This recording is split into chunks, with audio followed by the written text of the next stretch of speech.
कुशल विवेक की संचालक जी और दूरदराज चावी से सज्जनगण भक्तगण माताएं बहनें सभी को हाथ जोड़ करके प्रणाम करता हूँ। जो कुछ भी गलतियाँ हो रही हैं क्षमा करें। सत्संग बहुत ही अच्छा चल रहा है। हमें सत्संग का जो मुख्य उद्देश्य है वो है उस परमात्मा को जानना। उस परमात्मा के गुणानुवाद करने के लिए हम यहाँ पे आते हैं। उसी को जानने के लिए, समझने के लिए हम आते हैं। तो उसको कैसे जाना जाए? उस आत्मा से ही सभी का जानना होता है, उसको जाना नहीं जा सकता। इसका मतलब उसको जाना नहीं है, वो जानता है। इसलिए आप सभी को जानते हो। जब आप जागृत में होते हो तो ये संसार प्राप्त होता है। जब आप आंख बंद कर लेते हो तो मन एक संसार अपना रख लेता है। तो आप कहाँ हो गए? यहाँ इन दोनों संसारों में एक मानसिक जगत है और एक ये जागृत जगत है। तो फिर आप कहाँ हो इसमें? अब आप कहोगे कि हम मन हैं। मन आप नहीं हो।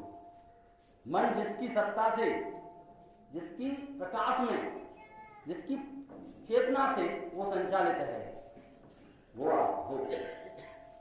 आप लहर नहीं हो, आप जल हो। आप घड़ा नहीं हो, आप मिट्टी हो। इन सभी चीजों से एक ही चीज समझाने का प्रयास हो रहा है कि आप शुद्ध चेतन ब्रह्म हो।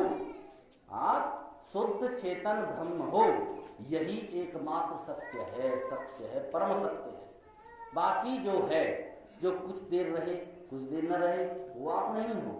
और जो जितने दिखने वाले पदार्थ हैं, जो चाहे मन से दिखते हो, चाहे इन आंखों से दिखते हो, चाहे आपके किसी भी आंख से दिखते हो, चाहे तीसरे नेत्र से दिखते हो, वो सभी जो दिखने वाले पदार्थ हैं वो विनाशशील है, विनष्ट होंगे।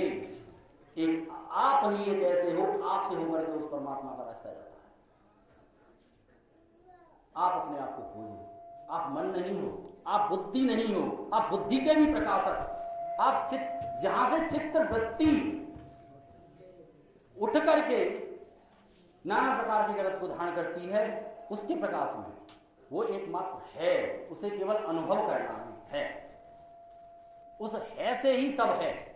अगर वो नहीं है, अभी बता रहे थे कि जिसकी सत्ता पाकर के जड़ भी सत्य सा लगता है। ये संसार जो जड़ है वो सत्य सा भास रहा है हमको।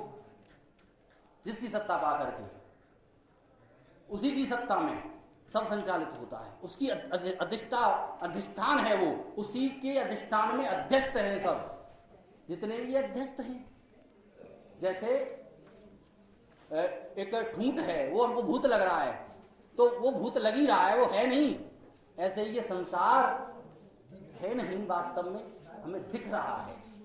ये जो दिखता है ना, बहुत से परमात्मा को देखने लायक मानते हैं। वो वहां देख लिया उसने, वहां ज्योति दिखा दी, वो प्रकाश दिखा दिया। इस भ्रम में मत पड़िए, ये भ्रम है।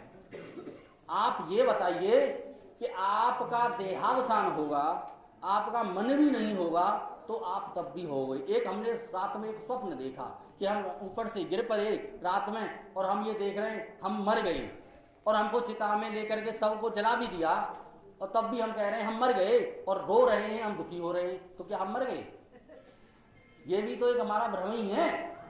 तो ये भ्रम की जो भ्रांति की जो भ्रांतियां हैं, उनको ही मिटाने के लिए हम यहाँ पे आते हैं। वो अगर मिट जाए तो चाहे हमें सुख में रहें, चाहे दुख में रहें, चाहे प्राप्त है चाहे अप्राप्त है। ज्ञानी, अष्टावक्र जी कहते हैं, ज्ञानी पुरुष वो है जो संसार में रहता है। त्यागना और छोड़ना कुछ नहीं है, पकड़ना और छोड़ना कुछ नहीं है। ज्ञानी वो है जो संसार में रहते हुए निरासक्त भाव से रहता है और करते हुए भी नहीं करता। ऐसा ज्ञानी है। जो भगवान श्री कृष्ण थे, उन्होंने सब कुछ कर दिया, महाभारत जैसा युद्ध करवाया, और अपने पुत्रों को विनाश, अपना यदकुल का संहार करवा करके भी उनको तनिक भी उनको अंतकरण व्याकुल नहीं हुआ। और आजकल का होता तो हमारा तो अंतकरण छोटी छोटी बातों में व्याकुल होने लग जाता है। तो ऐसा अपना आकलन स्वयं होगा। हम यहाँ पे न बोलें तो हमारा अंतकरण इतना विचलित हो जाएगा, अरे संचालक जी ने तो मेरी बेइज्जती कर दी। ये भी एक बहुत बड़ा मतलब, ये भी एक भ्रांति है। बहुत से मैंने ऊंचे ऊंचे वक्ताओं को देखा है जो इसी भ्रम में पाले हुए हैं, वो ज्ञानी नहीं है, वो बनते हैं, वो बनाने रटन विद्या है, वो उसमें टिके नहीं है, उस ब्रह्म में ठहरे नहीं है। मेन चीज ये है, कहना सुनना पढ़ना वो बहुत सही है, कहीं हद तक बहुत अच्छा है और अध्ययन भी करना चाहिए, लेकिन सबसे ऊंचा है उस एक क्षण उस ब्रह्म तत्व में, उस चेतन तत्व में अपन जो अपना आप है उसमें ठहर जाओ, उसको महसूस करो, उसको महसूस करो। वो जो है विवेक, जड़ चेतन का जो विवेक है ना, उसको करो कि ये जड़ है, ये आत्मा है, ये अनात्मा है। आत्मा ही अनंत है, वो ना एक है ना वो अनेक है, वो अनंत है। बहुत से कहते हैं एक है, एक होगी तो उसकी व्यक्तता होगी, फिर वो एक हो जाएगा, एक है तो फिर तो उसकी मन भी होगा। ऐसा नहीं है, ईश्वर एक है मानते हैं माया के साथ, लेकिन ब्रह्म जो है अनंत है, न वो एक है न वो अनेक है, अनेक सा भासता है, वास्तव में वो अनंत है। उस अनंत चेतन में हम एक ही हैं, ऐसी हमारी भाव हो, वही भाव भक्ति से होगा, वही ऐसे भक्ति और ज्ञानी भी बहुत बहुत लड़ाइयां होती हैं इस धर्म, जितनी धर्म के नाम पे लड़ाइयां हुई हैं शायद ही कहीं हुई हो। सगुण साकार के ऊपर लड़ने लग जाते हैं, निर्गुण निराकार के ऊपर लड़ने लग जाते हैं, भक्ति के ऊपर लड़ने लग जाते हैं, ज्ञान ज्ञानी भक्त को गलत बताते हैं, भक्ति ज्ञान को गलत बताते हैं। ऐसा नहीं है, जो चीज भक्ति से मिलती है, गीता में भगवान ने कहा है जो कर्मयोग से भक्ति योग से प्राप्त होता है वही सांख्य योग और ज्ञान योग से प्राप्त होता है, वही तत्व एकमात्र। ऐसा नहीं है कि भक्ति से कुछ और मिलता हो। हमने तो ऐसे ऐसे दासो हम वाले देखे हैं कि वो लड़ बैठते हैं, ऐसे ऐसे ज्ञानी देखते हैं वो अपनी प्रतिष्ठा अपनाने के लिए वहां पे बोलना चाहते हैं, उनका जो अंतःकरण है वो इसी में रहता है। वो क्या ज्ञानी है? न वो भक्त है न ज्ञानी है, वो तो अहंकारी है। तो ऐसा नहीं होना चाहिए। उसमें अगर आप ठहरने, आधा भी क्षण अगर ठहरने लग गए और समझने लग गए तो फिर शायद है आपका उद्धार संभव है। वही कल्याणकारी अवस्था है जिस अनंत चेतन में से सब निकलता है और उसी में विलीन हो जाता है, उसी से सब उत्पन्न है, शायद ही वही सब कुछ है, संसार तो है ही नहीं। ऐसा जो समझ लेता है ऐसा महात्मा दुर्लभ। इन्हीं शब्दों के साथ मैं अपनी वाणी को विराम देता हूँ। जय श्री कृष्णा, जय श्री राधे। देखो भैया ने बड़ी सुंदर बात बताई। वास्तव में